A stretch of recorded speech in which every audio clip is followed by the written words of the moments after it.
Yo, what up, guys? So this is my 2017 Dodge Grand Caravan. So what I'm gonna be working on today is I'm gonna be doing the oil change, and I'm gonna be using my extractor, my fluid extractor. It's much easier, cleaner. I don't have to get under the car or lift it. So I'm doing the oil change. This is the oil I'm using and the filter, using my extractor. So let me sit up and I'll walk you through the process. All right, guys, so the first thing I gotta do is remove this cover. So all you do is just lift on top of it and it pops up. So you can see, just pops up. Second thing will be, I'm gonna remove this air box, but I'm not gonna remove it. I'm just gonna clip it so it gives me a little bit of clearance because I gotta get to the filter right there. And then in order to get the oil out, I'm gonna be going through the dipstick right here. So I'm gonna remove the dipstick, hook up the lines, and start pumping.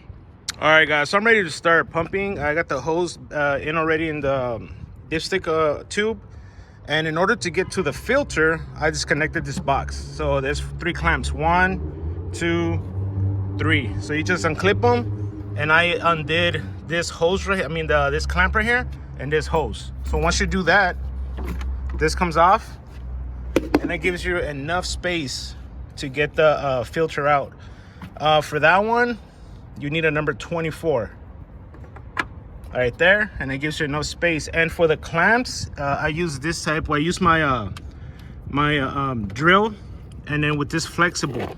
I mean, if you got something smaller to fit out, then I guess that'll work. But I have this with the number 8. That's for the clamp. So I'm gonna take off the filter, and then I'm ready to start pumping. So once you're ready to remove the filter out, make sure you put some rags down because there might be a little bit of spillage, whatever oil is left over here. So, just put some rags down to, make a cleaner process. Then you can start taking up the filter. All right, guys, you can see I already took off the filter, and I'm already pumping the oil out. Manufacturer says it takes 6 quarts. So it's filling up right now. I gave it like a good, 8 to 10 pumps, and it's just doing the job by itself. So once it's done, I'll show you how much oil I got out so you can see.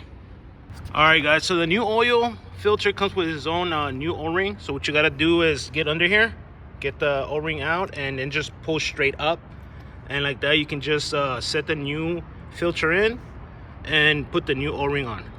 So I got the new filter in, so I use this type of pick in order to remove the old O-ring and put the new one on. Right now it's at 5.5 quarts, and it's still sucking. So yeah, we got all the oil out. All right, guys, so the oil stopped flowing, and as you can see here, 6 quarts came out. I'll flash it from the back so you can see. There you go. See? 6 quarts exactly. So this is a great alternative if you don't want to get under the vehicle or you don't have time. You see, it gets all the oil out. It's way easier. All right, guys, so at this point, open up your oil cap if you haven't done it yet, oil filler cap. And before you put in your filter, crack open a little bit of oil from a new bottle and coat the O-ring all the way around so it's not like a dry fit. Make sure it seals properly. And then get it into the filter housing, start it by hand until it tightens it up. And then you can go ahead with your number 24 and tighten it up. All right, guys, quick note, the recommended torque specs for that is 18 foot-pounds of torque. So once you get it to 18, which is not a lot, that'll be it. You're done with the oil filter. All right, guys, so now that you get to this point where if you have your filter nice, tight, and torqued down to specs, then you need to put the air filter back on. Just make sure that back here, there's like 3 little teeth right there. You can see, like 1, 2, 3. They need to hook in place correctly so the air box seals properly, and then you hook up 1, 2, and the 3 clamps down. Once you do that, then you can tighten everything down, and this is the little flexible hose that I have. So now you can just tighten it down and you're done with that.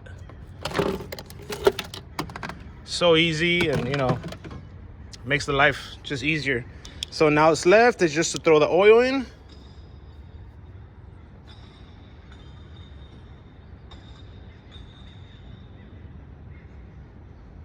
and make sure you put all 6 quarts, top it off.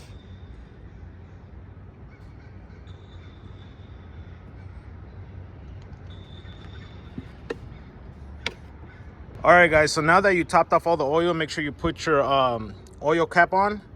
You put the dipstick in, and don't forget to put this hose back in here. Clamp it back in place, make sure everything is good to go, and start the vehicle. But before you start the vehicle, I'm gonna show you guys how to reset the maintenance light.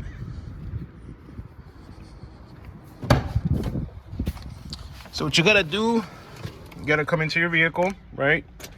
Don't start the car. Put it on the on position. Once it's onto the on position, without starting the vehicle, press on the gas pedal 3 times. 1, 2, 3, and then shut it off and start it back up. And the message should be gone. As you can see, there you go. Reset the computer, message is off. All right, guys, so that's all it takes to do the oil change in a Dodge Grand Caravan using the fluid extractor. So just make sure you put everything back correct, double check, put the cover on. So I wanted to show you guys after I finished doing the oil change. Here, this has a little switch here. It says evacuate and dispense. So I had it in evacuate when I was taking out the oil. Now you put it back in dispense. Obviously I still have the oil in here, and I'm gonna recycle it, so put it back on the jug. So once you put dispense, just give it a couple pumps, and you see the oil coming out. So now I'm dispensing the oil from here back to the original jugs, so I can recycle it, take it to your local AutoZone or wherever recycle oils around your area, and that's it. That's pretty much it. All right, guys, you can see the oil change is done. Light is reset, is done. And this is a quick, easy, fast process when you're using the extractor, when you don't have time to be getting under the car, none of that. So this process makes it so much easier and quick. All right, guys, so don't forget to like, subscribe, follow me on Instagram. Any questions or comments, leave them down below, and I'll catch you on the next one. Peace.